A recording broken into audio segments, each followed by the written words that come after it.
Alright, welcome back to the channel. So for today's episode, I'm going to be doing something a little different. I'm going to be covering Utah, but last week I covered Nebraska and the Sandhills, and the week before that I covered Northwest Colorado.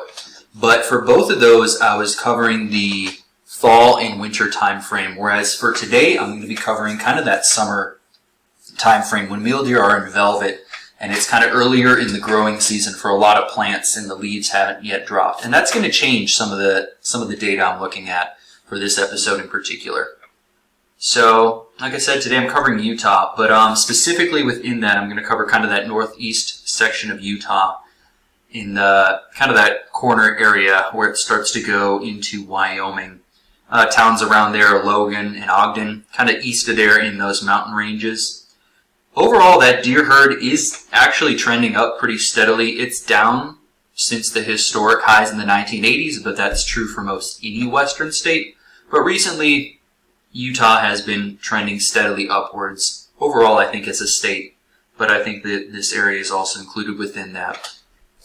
Interestingly enough, if you look at the Boone and Crockett data for this area, there's not a whole lot within the typical mule deer, but if you look at the non-typical data, one of the hunting units here, or actually this is by county, so the Cache County here has 10 non-typical Boone and Crockett mule deer, and Nevada's best county, Lincoln, is 13, and Eagle County, Colorado, is 30. So this tracks with what you would see as a pretty darn good unit for non-typical mule deer, at least for Utah.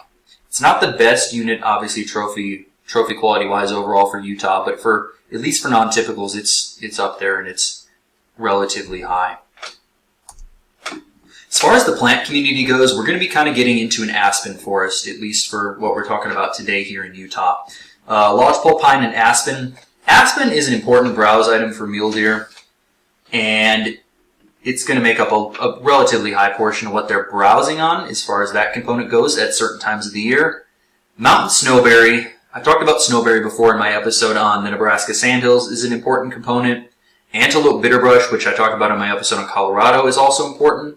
But that's going to be more important during the season where mule deer switch from forbs and a lot of the growing plants towards that fall and winter season. So when fall and winter season hits, they're going to be hitting the antelope bitterbrush and the mountain big sagebrush more. And those are going to be kind of seasonally more important plants during that time of year. So what I'm going to be talking about a lot today, because it's the data that I'm looking at is from that summer growing season. It's going to be a lot of forbs, actually. So the first one I'm going to talk about, that the article that I found referenced, was something called American Vetch. This isn't one that I'm specifically familiar with, but I'm familiar with, obviously, the pea family. But if you go on the USDA plants, it's rated as a high palatability for browsing animals. And it's a perennial plant, which is interesting for me because when you get into the forbs, you'll get into a lot of annuals here. But I think everything we're talking about today is perennial. But identifying this plant, it looks like a lot of the pea family where they have those kind of oval-shaped leaves that are strongly veined in the center. But it's a pretty standard-looking pea plant. The flowers are like pretty much all pea plant flowers where they have that bilateral symmetry. Whereas if you're looking facing into them, you cut them in half and they're symmetrical on both sides. But relatively small plant, only gets up to just over a foot tall. Leaves are relatively small, just under an inch. But interesting data from this study that it noted was that they consumed this plant at 0.24 grams per minute. And that compares with snowberry in that same study at 0.80 grams per minute. But since I already covered snowberry in my episode on Nebraska, I didn't want to just talk about snowberry again here. So if you want to learn more about snowberry, go back to my video on Nebraska and reference that. But this American vetch, even though they're consuming it at less of a high rate than the snowberry, it still makes up a significant component of what they were eating during that time frame. The next plant that it noted it kind of threw me off, but it's something called Western Valerian. And normally when I see this, I just think of it as a weed, but it's another perennial forb within this area. And interestingly enough, the USDA plants database doesn't have a palatability rating for this plant. And if you start to do a little research into it, it's maybe seen as not so palatable for mule deer, or at least gives off an undesirable taste and odor that deters them from browsing it. But according to this study, they're browsing this western valerian at a rate of 0.34 grams per minute, and it's noted as one of the 4 main forbs that are components of mule deer diet in this area, along with the American vetch that I just talked about, and dandelion, and then another one that I'm going to talk about here in just a minute. But as far as this one goes, it has these kind of that dense kind of cluster of flowers at the top with relatively small flowers. It's its own family, the valerian family. It's another perennial forb. It gets a lot taller. It's mostly erect, where it's not really a bush, but it's going to kind of be more of a stalk. And it's got relatively large leaves that are arranged kind of around that stem in sections as it goes up the stem. But relatively large leaves on this plant.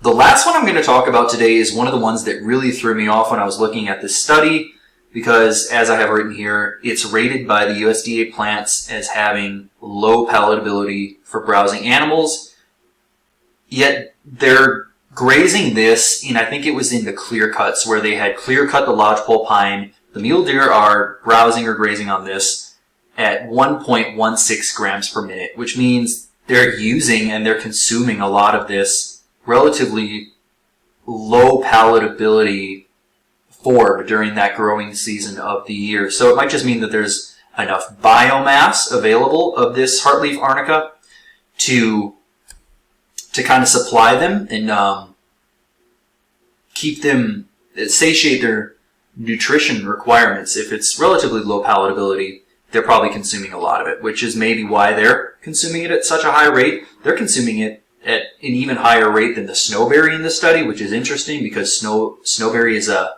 high palatability browse item for mule deer. But for whatever reason, the mule deer are hitting this heartleaf arnica relatively hard in the study area, especially in those clear cuts. It's a member of the aster family, and what that really means is when you're looking at the flowers, it's going to have that distinctive aster-looking flower if you're familiar with aster family flowers.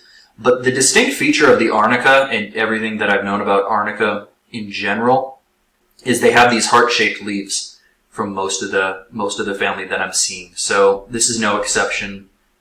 It's called heartleaf arnica. You would probably identify it based on the texture of the leaves and based on those, not really serrations, but the larger kind of saw-like edges of the leaf. Relatively short plant. It gets up to 1.5 feet tall with the relatively large 3.5, maybe 4-inch leaves. But most of the time it's going to be short. This is going to be something that's on the very bottom of the forest floor in areas like the clear cuts where sunlight is able to hit the ground there, and it's not going to grow very high at all. Most of them are going to be about 6-7 inches tall. But yeah, this one really threw me off. It was interesting to actually see that mule deer were utilizing this low palatability forage item at such a frequent quantity. But hopefully this episode gives us some kind of insight onto what mule deer are eating and utilizing in addition to what I've done with just the browsing season for mule deer, which is fall and winter. So this is looking at more of the grazing season for mule deer, or that growing season where they're going to be hitting forbs, and even to an extent at the early part of the growing season they'll be hitting grasses as they're just starting to grow, because that's when grasses are most palatable. This study actually noted the one that's the feeding behavior and habitat selection of mule deer in northern Utah summer range, which is why it's kind of important to note that in the summer range they're going to be utilizing these forbs more so than the winter range, where they're going to be hitting that antelope bitterbrush and the mountain big sagebrush. But during the very early growing period in this study, they noted that mule deer were utilizing grasses, whereas by a few weeks into that growing period, they had already switched to using the forbs that I noted in this study. But during this period in time, they're also using the antelope bitterbrush to a large extent, and they are still using the snowberry to quite a big extent. But to an equal extent to that, they're utilizing these forbs like the heartleaf arnica, the dandelion, and the American vetch. But hopefully this was interesting information and something a little different from what I had done on the previous videos. Thanks for tuning in.